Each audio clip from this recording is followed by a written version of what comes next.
হঠাৎ করে চিত্রনায়িকা অপু বিশ্বাস অপমান করলেন বারিশা হককে। একটি প্রোগ্রামে গিয়ে মেকআপ করার সময় চিত্রনায়িকা অপু বিশ্বাস বারিশাকে নিয়ে হাসলেন। প্রিয় গাইজ, বিস্তারিত জানতে আমাদের সঙ্গে থাকুন। বর্তমানে বারিশা এবং কি অপু বিশ্বাসের যে একটি সম্পর্ক আপনারা হয়তোবা জানেন।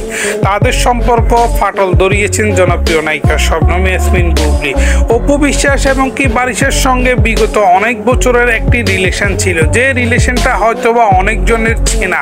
এই মুখ সে হঠাৎ করে মুখ থেকে ভেঙে পড়লেন। চিত্রনায়িকা অপু বিশ্বাস কখনোই ভাবে নাই যে বারিশা হক চিত্রনায়িকা অপু বিশ্বাসের সঙ্গে এমনটাই করবেন। চিত্রনায়িকা অপু বিশ্বাস ইচ্ছা মতো ধুয়ে দিলেন বারিশা হককে। এখন বর্তমানে অপু বিশ্বাস এবং কি বারিশার মধ্যে কোনো ধরনের সম্পর্ক নেই। যদি সম্পর্ক থেকে থাকে বারিশা এবং কি জনপ্রিয় নায়িকা শবনম ইয়াসমিন বুবলির মধ্যে। তো প্রিয় ভিউয়ার্স, এ নিয়ে আপনাদের কি মতামত? কেন অপুর সঙ্গে বারিশার সম্পর্ক নষ্ট হলো? এর পিছনে কে ছিল? অবশ্যই আপনাদের মতামত কমেন্ট করে জানাবেন। Thank you for watching this video.